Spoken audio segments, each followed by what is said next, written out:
Good morning, good afternoon, good evening. I'm Steve, And I'm Scott.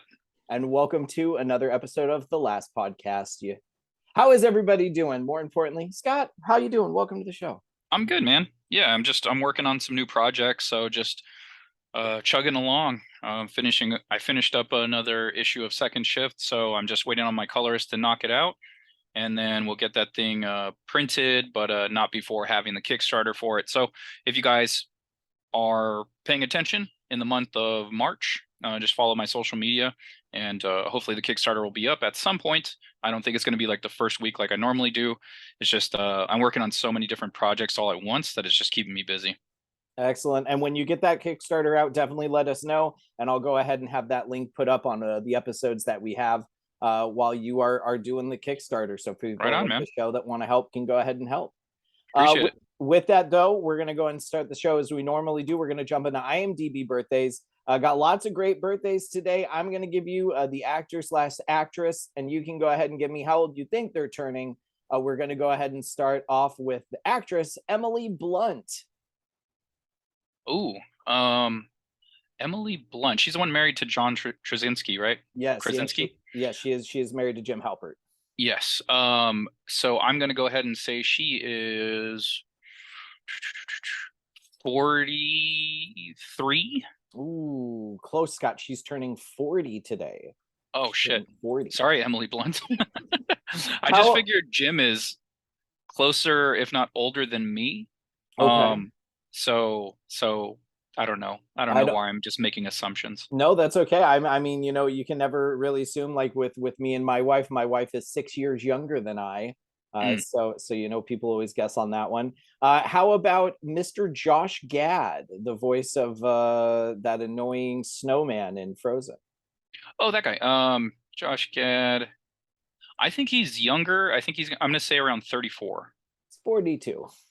Oh, lovely. All right, Yeah. I'm crushing this. No, it's okay. We're gonna go ahead and knock out. I'm not gonna lie. I'm looking, and it is a lot of actresses. Here we go. Someone we're gonna both know. Aziz Ansari. How old do you think Aziz is today? Shit, man. I don't know. Is he like 42? Are you saying 42 or 40 as well? 42. He's 40. Ah, fuck. And then we'll go ahead. I mean, there's a couple other ones. I really don't. I could name the actor, but I'd have to like name shit that he'd been in for you to know. So we'll go ahead and end with one of my favorite actresses that's having a birthday today, Miss Niecy Nash. I don't know who Niecy Nash is. Did you ever watch Reno 911? I do. Oh, is she the one that was also in like Kids in the Hall and everything? Yeah, she's gonna be. She's also in Scream Queens. Uh, I don't. Shoot, I'm gonna look her up. Hold on. She is the African American actress on Reno Oh, 911. oh yes. Okay, cool. Um, shoot. Okay, I'm gonna say she is 52. And that is, I think, the closest you are going to get. She is 53. You are ever so close. Ah, okay. I feel pretty good about that one. All right. Also celebrating a birthday today, Dakota Fanning, Samara Weaving, uh, Dakota Fanning, I'm gonna say she's like 27. 29. Ah, okay. All right. Lots, a lot. Do you be surprised how many birthdays today would have been Peter Fonda's birthday? Mm. Today would have been Ronan Vilber. I don't know who that is. Let's go ahead and get into the top six in the box office.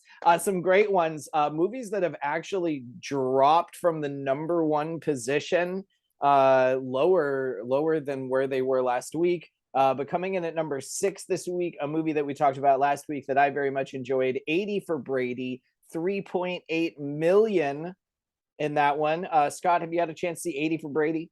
No. Is it about Remind the Brady Bunch? It is not. It is about four senior 80-year-old plus women that love Tom Brady that go to the Super Bowl in 2018. It's Lily Tomlin. I just blanked on them. Lily Tomlin, Marita Moreno, Jane Fonda, and Sally Fields. Oh, okay. Knock at the Cabin, number five, with $4 million. Number four, Puss in Boots: The Last Wish with 5.3. Falling from number 1 in the spot last week to number 3, we have Magic Mike's Last Dance with 5.4 million. That's right, Scott. Last week, Magic Mike's Last Dance was number 1 in the box office. I can believe it. The majority of the world is female, so it's true. It's true. And there's a percentage of men that would also like that movie. So that's a lot of bodies. This is true. I've been told by many of people that I would probably very much enjoy Magic Mike 1 and 2. So I don't know why I wouldn't like 3. Coming in at number 2. Wait, this isn't 3?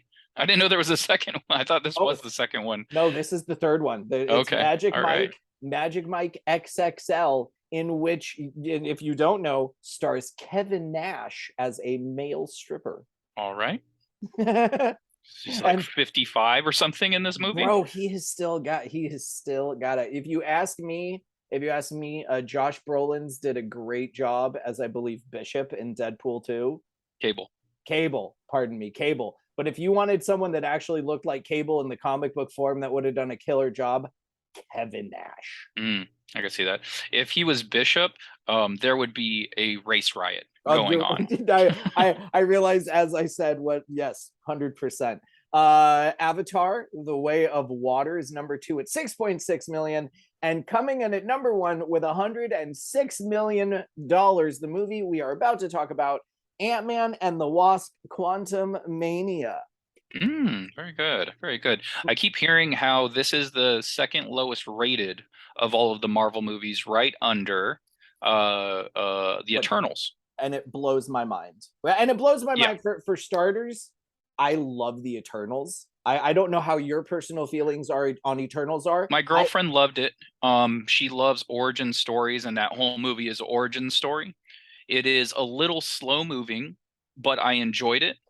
And so it being rated the lowest, I think, is an effect of the vibe that you get from all the other movies. Most of the movies feel like one piece. You're like, yeah, this is obviously in this family of movies.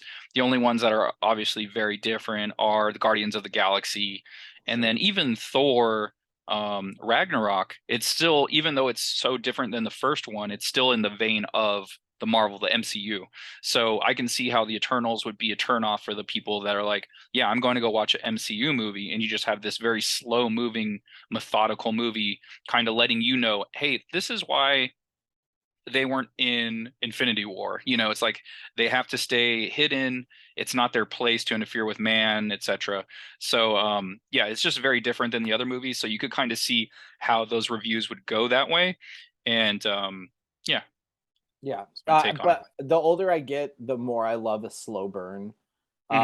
With the exception of Sandman, which my wife says is going at the speed of sand. Oh, really? I love Sandman. Sandman is fantastic. I thought the first episode was so slow. My sister looks at me and goes, "It gets really good after episode 5." To which I looked at her and said, "If it takes half of a season for the show to get good, it's hard for me to follow." I could see if that was what someone said to you and why you wouldn't watch anymore, but I don't agree with her at all. It's like British shows like Doctor Who, for instance. The CGI is terrible, but you kind of go in knowing, oh yeah, this is just how the CGI is. So my first complaint with Sandman was just like, yeah, the CGI at times is wonky, but also I'm kind of used to it from Doctor Who. I liked Sandman out the gate. I liked the first episode. It may not have been the best episode, but I thought it picked up straight away. So I have no problems with Sandman. Everyone else that I know that are fans of the comic book itself love it. Okay. Me personally, my friends that love Sandman, they love the show. I haven't read the comic, but for me, the first episode and a half, I got about halfway through the second episode, and it was just too slow of a burn for me. But Ant-Man and Quantumania comes in at the second lowest. For me, this is my favorite Ant-Man movie. Like only seeing it once, it goes Ant-Man, it goes Ant-Man, Quantumania, then it goes Ant-Man, then it's Ant-Man and the Wasp. What I love to do, what I always do, is I write down the trailers that we caught beforehand. So before we got Ant-Man and the Wasp, for me, I don't know what theater you saw it at. I caught it at AMC because I have the AMC Plus stubs thing that they have. But we And it's got like unlimited for the month, right? You could just watch as many movies as you want. Is that the it's deal? yeah, it's like it's up to 3 movies at a time. Oh, And so I get, I can get a large popcorn or a large soda at a small soda price. There's discounts to the whole thing of what I pay for what it's worth. So I try and go as often as I can. But with that though, got some new trailers, got some old trailers of what we've talked about on the show. We got the newest trailer for Scream 6, which is a movie that I'm excited for. I have a Scream tattoo. I like everything that they've done with the series. Taking it out of Woodsboro. They're like, we're taking it out of Woodsboro for the first time. And I'm like, no, that was Scream 3 that took us to Hollywood, but let's not be picky about that. We got a trailer for I don't know if we're going to call this a Nike story or if we're going to call this a Michael Jordan story, if we're going to call it both. It's called Air Courting a Legend.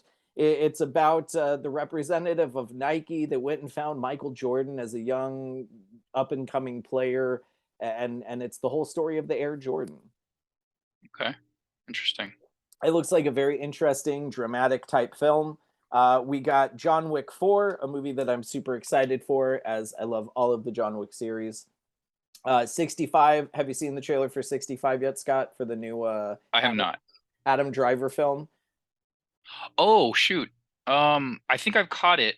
But I was in the middle of something. Yeah. Yeah. It's kind of like a A man from the future travels back in time. It's futuristic weaponry versus dinosaurs. oh yes, then yes, I caught that and I was like, what is this? I want to see this.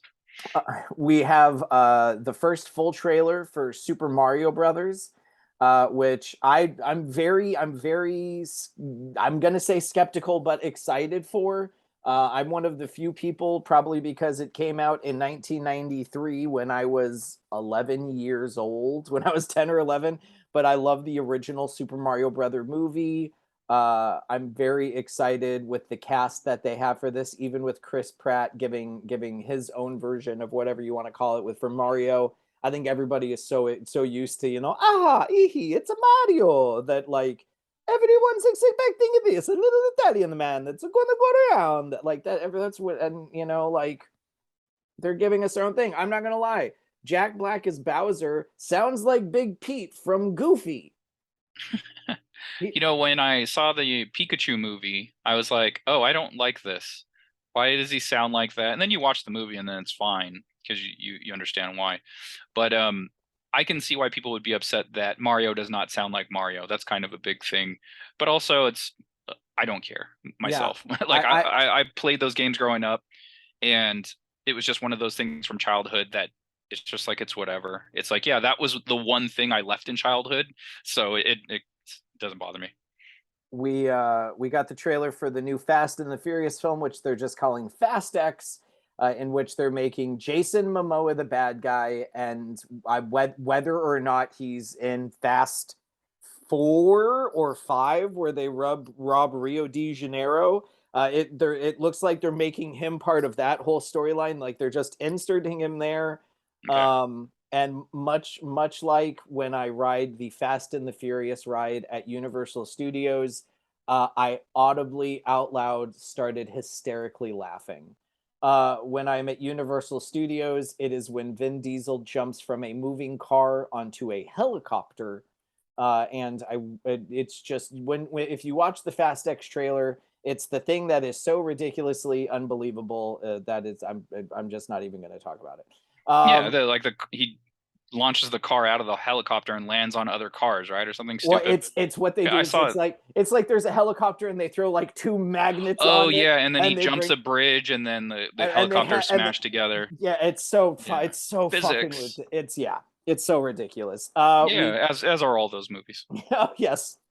4 more trailers. Oh my god, how many trailers did they give us? Dungeons and Dragons, which I've talked about before. I'm very excited as someone who just recently started playing D&D and learning the lore and all of that. It's very fun. I saw the first trailer for Disney's new movie Elements, which kind of seems like a spin-off of Inside Out. But I think that one's going to be very interesting. My wife will probably want to go check that out, so I will probably go and see it.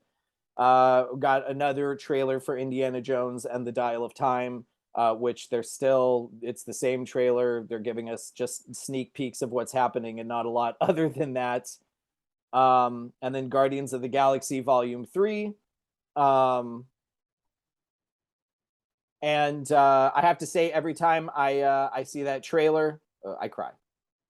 I don't watch it, so don't say anything about the trailer. Not even a problem. Yeah, I don't watch trailers. I used to do only the teaser trailer, the very first trailer, and then I think for Quantumania Guardians, what is this, 4, 3? I didn't see those trailers, and I was like, oh, I think I'm fine just not watching trailers at all anymore. So I got lucky. I had to go out and I think we had some food ready. I watched it at Angelica, so we had our little buzzer thing in there. So I left to go get the food and I came back and Guardians was on. I was like, oh, so I turned around and left until for like another. I did that with Avengers Infinity Wars. Every time the trailer came on, I'd literally leave. But yeah, trailers ruin everything. The new Shazam trailer shows everything. But with that being said, let's get into what you thought, what you loved, what you disliked. Let's talk about Quantumania. Overall, I really enjoyed the movie. When we finished the movie, I went with my girlfriend and my best friend, and he had said that this had the lowest, second lowest rating right after the Eternals, and I was very confused. I was like, "Wait, what's the problem? Like, I don't see a problem here. This movie was really good. What's the issues?" And I even mentioned it um, on social media, and most people agreed with me that it's like, no, that's kind of crazy. Like everything was good. I don't see any problems. And there was one person that said they thought the writing was bad at times and it was only okay, and they felt like it was cheesy and corny. So let me go to my social media real quick because he had specific things that I just didn't agree with. I was just like, this doesn't cheesy and corny. Like yeah, that's what Ant-Man, like that's what, like, I get it, but like Scott Lang isn't exactly the most serious of heroes. right. So I asked which scenes were corny and cringy to you, and they had said when Janet and Hank were talking about their affairs and when MODOK and Casey Lang had their conversation. MODOK CGI was horrible. So I don't agree with any of those things because I thought the I have needs conversation, it was funny and interesting because it's a real world situation. It's a real world situation for her, for all of them. Like, time had passed quite some time, and the interesting part of that though is like time moves slower in the quantum zone, right? Mm-hmm. And so for her, she was gone, what, 30 years in the real world, or something like that. Something like that, right? She was gone for 30 years in the real world. I think they said a year there is a day. So so when Scott was there, it was 5 hours to him. To the real world, it was 5 years. Sure. So she was only there, if we're going off this logic, she was there for 30 hours and she like fucked another guy. It's like, isn't that crazy? So like, I think there's certain things like, just to go back to the Fast and the Furious, where like, oh, this is the first time they've ever left it. Or wait, what was it? What was the no Scream? I'm sorry, Scream. You're like, oh, this is the first time they're leaving this area, right? It's like, no, we clearly went out of it in Hollywood in the third one. Did you guys not remember those? Well, this is an instance of them not realizing, hey, what they've done. What they already set up. Now, really quick, this is my biggest complaint, and this keeps it in Marvel with everything. This is my biggest complaint about the first Iron Man movie, and then what they did in Captain Marvel. In Iron Man, Coulson says we are the strategic home, right? Oh, we got to think of a name for that. And then we get Captain Marvel, where she time travels to 1997, 1998, and they are, oh, we're S.H.I.E.L.D. Yeah. We're S.H.I.E.L.D. And but what happens to what happens 20 years later or 15 years? You know what I mean? What happened to them being S.H.I.E.L.D.? to them being like, well, we need to think of a name. Right, right. Yeah, there's a lot of that. But It's that weird too with Tony's dad. Like every time they change Tony's dad from movie to TV show back to the original, I'm like, guys, what the fuck are we doing here? My head's spinning. And yeah, it's just like in some movies and TV shows, Tony's dad acts like Tony, but like a different version of Tony, right? And that's why, oh, that's why Tony's Tony.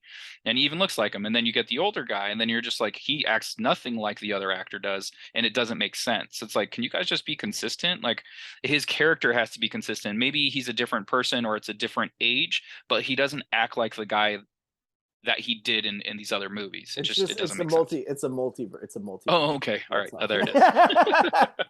Fixes everything, right? But I loved going back to Ant-Man. I loved MODOK. Like MODOK, yeah. MODOK, the whole character of him It's and fantastic. who he ends up being, the whole story behind it. My only complaint, spoiler alert for anyone that hasn't seen the movie, I don't like they kill him. Yeah, I didn't like that either. And I would have liked a post credit scene of like they did with Jeff Goldblum in Ragnarok, of Bill Murray at the restaurant being like, "Oh, that little squishly guy he almost ate me." Because Hmm. we see just him get like kind of thrown, so Yeah. it's assumed. But I would have liked that. I have very few complaints about this movie at all. I very much enjoyed everything they did, jumping right into it. I will say the fact that they didn't bring back Michael Pena and the TI um, bummed me out. I liked those characters. They did bring back the actor who played the Russian, David Devakovich or whatever his name is. He is actually the voice of the slime. Oh, okay. How many holes do you have? You have Oh, seven. okay, that's cool. That's Yeah, it. the old crew there, they just, I love that group. They were great in the first two movies, but it just didn't make sense to have them in here, and you kind of got to streamline these things as much as possible, and it just made sense without him. For sure, but for me, you establish so much with them running the company, with them having a business that Scott is supposed to be a part of, and then it just starts with him like, I'm Ant-Man and I'm walking around town just doing Yeah. my thing. You in that Well, then he does, opening. and then right after that, it's the book tour. So if you look at it from that aspect, it's like, well, that part of his life might be completely over. He might just, Sure. he wrote this book, he saved the world, probably. Oh, you saved the world.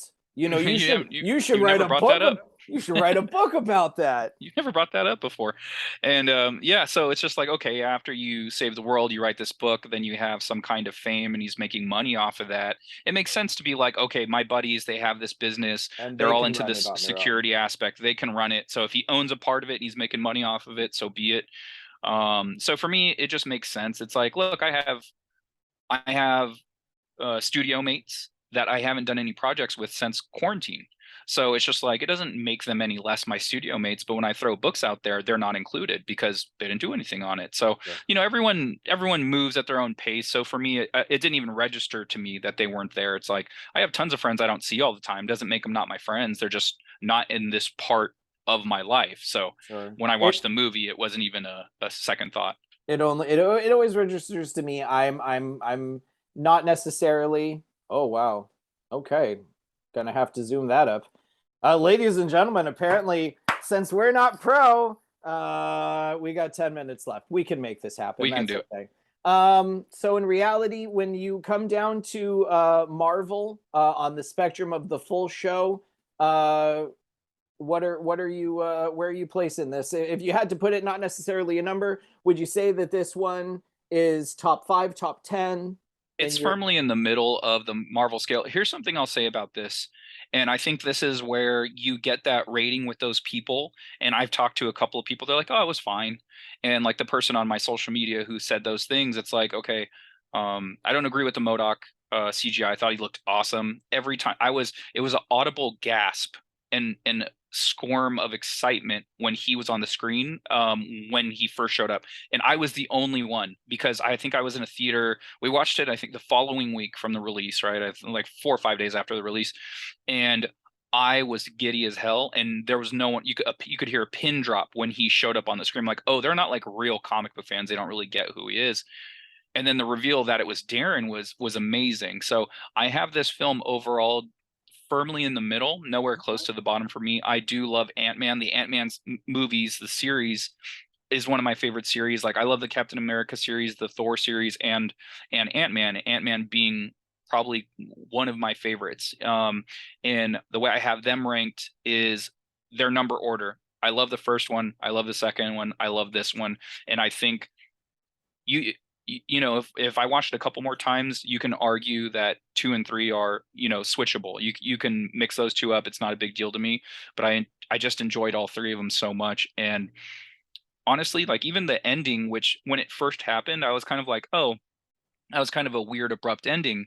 But the gag, the more I thought about it, it's like, oh no, but the gag is he just keeps thinking about it. You know, the last 3, 4, 5 minutes of the movie is, wait, did I mess up? Did I just screw things up? Wait, was I not supposed to do that? And it was just something he would go back and talk and talk and talk about. Sure. So for the movies just kind of abruptly end with him like, wait, did I do that? And then it just ends and it kind of goes, oh fuck, did he do it? You know? And he truly did, because we get that post credit scene where we see The thousands of Council of Kane. the count.